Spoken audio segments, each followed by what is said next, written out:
नमस्ते बच्चों। पाठ रक्त और हमारा शरीर के पहले वीडियो में आपने पढ़ा कि दिव्या का मन किसी भी काम में नहीं लगता, उसे कमजोरी महसूस होती है और जब उसके रक्त की जांच करवाई गई तो पता लगा उसे एनीमिया है, जो कि लाल रक्त कणों की कमी के कारण होता है। यूँ कह सकते हैं कि लाल रक्त कणों की कमी को ही एनीमिया कहते हैं। साथ ही रक्त के विषय में भी हमने और बहुत सी बातें पढ़ी। इसके आगे हम पढ़ते हैं, तो क्या संतुलित आहार लेने मात्र से हम एनीमिया से बच सकते हैं? अनिल ने सवाल किया। दीदी बोली, हाँ, यह कहना काफ़ी हद तक सही होगा। यूँ तो एनीमिया बहुत से कारणों से हो सकता है, किंतु हमारे देश में इसका सबसे बड़ा कारण पौष्टिक आहार की कमी है। इसके अलावा इस रोग का एक और बड़ा कारण है पेट में कीड़ों का हो जाना। ये कीड़े प्रायः दूषित जल और खाद्य पदार्थों द्वारा हमारे शरीर में प्रवेश करते हैं। अतः इनसे बचने के लिए यह आवश्यक है कि हम पूरी सफाई से बनाए गए खाद्य पदार्थ ही ग्रहण करें। भोजन करने से पूर्व अच्छी तरह से हाथ धो लें और साफ पानी ही पिएं। और हाँ अनिल, एक किस्म के कीड़े भी हैं जिनके अंडे जमीन की ऊपरी सतह में पाए जाते हैं। इन अंडों से उत्पन्न हुए लार्वे त्वचा के रास्ते शरीर में प्रवेश कर आंतों में अपना घर बना लेते हैं। इनसे बचने के लिए सहज उपाय है कि शौच के लिए हम शौचालय का ही प्रयोग करें और इधर उधर नंगे पैर न घूमें। कठिन शब्द: खाद्य अर्थात खाने योग्य, दूषित अर्थात गंदा, प्रायः अर्थात अक्सर। हमने अभी बहुत महत्वपूर्ण बातें पढ़ी। केवल पौष्टिक आहार ग्रहण कर लेने मात्र से हम एनीमिया से बच सकते हैं? इसका उत्तर डॉक्टर दीदी ने दिया कि वैसे तो और बहुत कारण होते हैं, पर हमारे देश में पौष्टिक आहार की कमी बहुत बड़ा कारण है और पेट में कीड़ों का होना इसका दूसरा कारण है। पेट में कीड़े क्यों होते हैं? दूषित आहार ग्रहण करने से, गंदा पानी पीने से कीड़े हो सकते हैं। और इसके अतिरिक्त जमीन की ऊपरी सतह पर एक प्रकार के कीड़े होते हैं जिनके लार्वे त्वचा के रास्ते हमारे पेट में चले जाते हैं और आंतों में अपना घर बना लेते हैं। तो हमारे लिए कौन कौन सी बातें महत्वपूर्ण है सीखने की दृष्टि से? कि गंदा पानी नहीं पीना चाहिए, साफ पानी पिए, सफाई से बना भोजन ग्रहण करें और नंगे पांव जमीन पर न चलें। आगे बढ़ते हैं। दीदी, यह तो बहुत ही महत्वपूर्ण बात बताई आपने। अनिल बोला।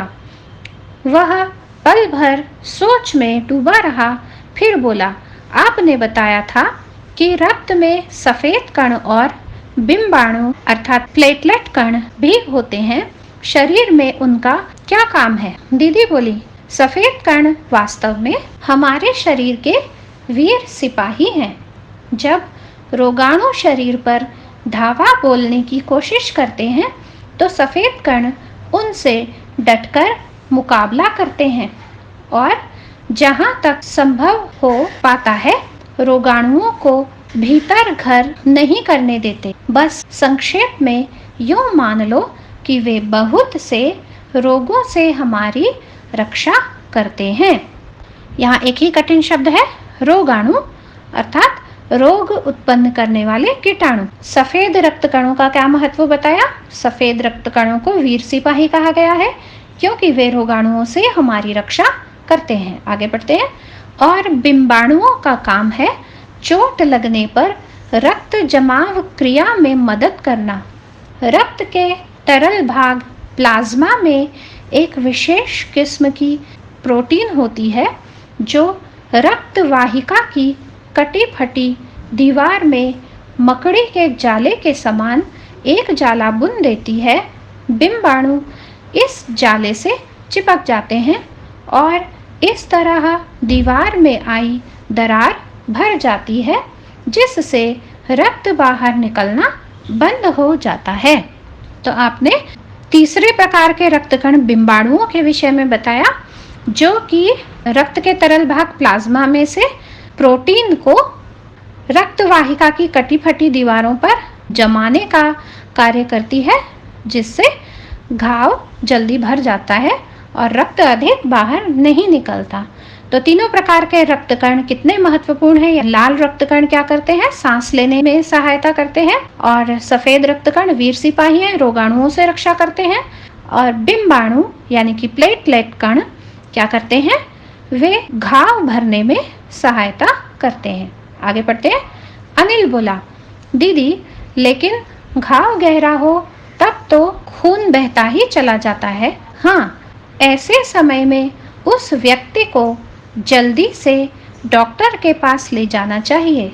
ज़रूरत समझने पर ऐसी स्थिति से निपटने के लिए कुछ टाँके भी लगाने पड़ सकते हैं, किंतु डॉक्टर के पास पहुंचने तक के समय में चोट के स्थान पर कसकर एक साफ कपड़ा बांध देना चाहिए। दबाव पड़ने से रक्त का बहना कम हो जाता है, जो उस व्यक्ति के लिए काफ़ी लाभप्रद सिद्ध हो सकता है।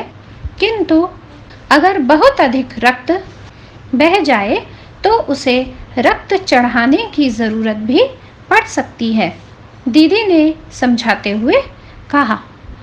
अनिल का क्या प्रश्न था? अनिल का प्रश्न था कि यदि रक्त बहुत अधिक बह जाए तब क्या करना चाहिए।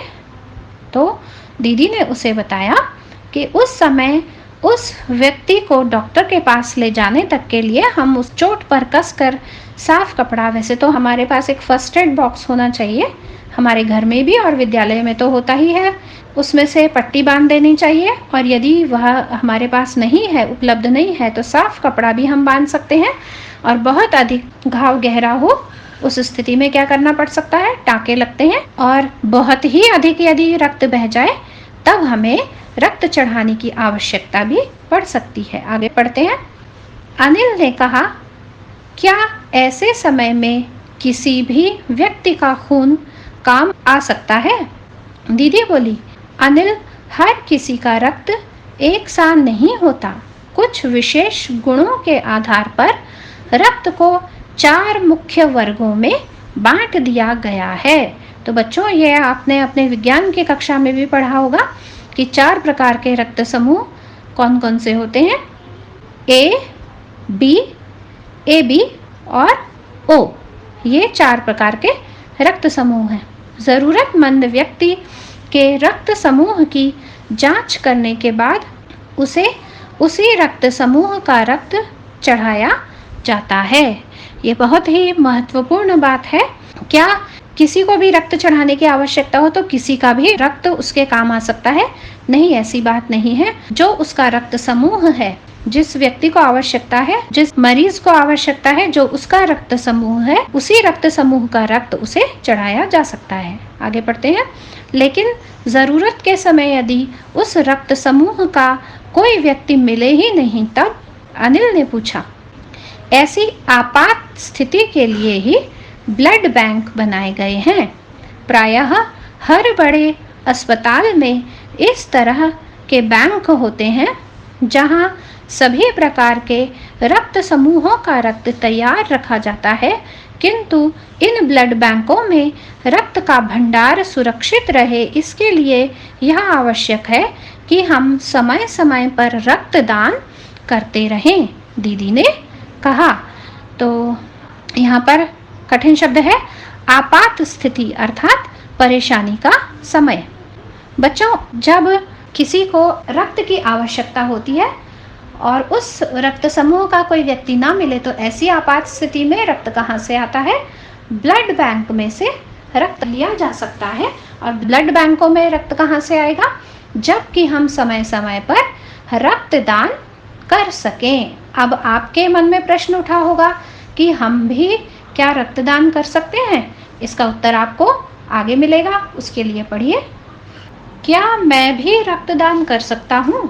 अनिल ने पूछा।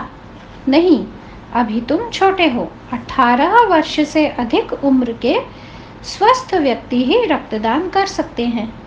एक समय में उनसे लगभग 300 मिलीलीटर रक्त ही लिया जा सकता है। प्रायः यह समझा जाता है कि रक्तदान करने से कमजोरी हो जाएगी, किंतु यह विचार बिल्कुल निराधार है। हमारा शरीर इतना रक्त तो कुछ ही दिनों में बना लेता है।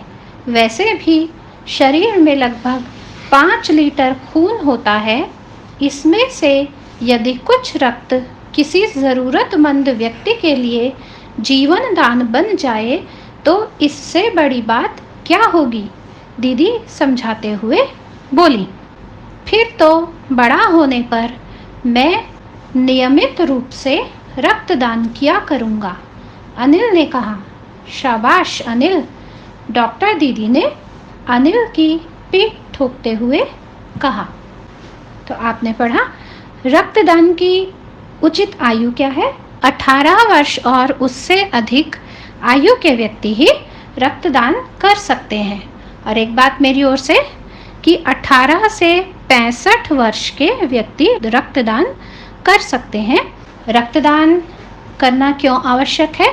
रक्तदान करना इसलिए आवश्यक है ताकि ब्लड बैंकों में रक्त सुरक्षित रहे और रोगी को आवश्यकता पड़ने पर रक्त मिल जाए, ब्लड बैंक से ही वह रक्त खरीद ले। तो बड़ा ही महत्वपूर्ण और शिक्षाप्रद पाठ था यह। कुछ बातें इसमें विशेष महत्व रखती हैं। हमें क्या क्या सावधानियां बरतनी चाहिए ताकि पेट में कीड़े ना हों। हमें नंगे पांव इधर उधर नहीं घूमना चाहिए। सफाई से बने खाद्य पदार्थ ही खाने चाहिए और शुद्ध पानी पीना चाहिए। रक्तदान समय पर करना चाहिए। 18 वर्ष की आयु हो जाने पर रक्तदान करना चाहिए। एक और लाभ है रक्तदान का, यदि हम बार बार रक्तदान करते रहते हैं तो हमारा रक्त गाढ़ा नहीं होता, जिससे हम बहुत सारी बीमारियों से बचते हैं, जैसे कि ब्रेन हेमरेज और भी बहुत सारे रोगों से हमारी रक्षा हो सकती है। आशा है आपको पसंद आया होगा यह वीडियो। पसंद आया हो तो लाइक, शेयर और कमेंट अवश्य कीजिएगा। धन्यवाद।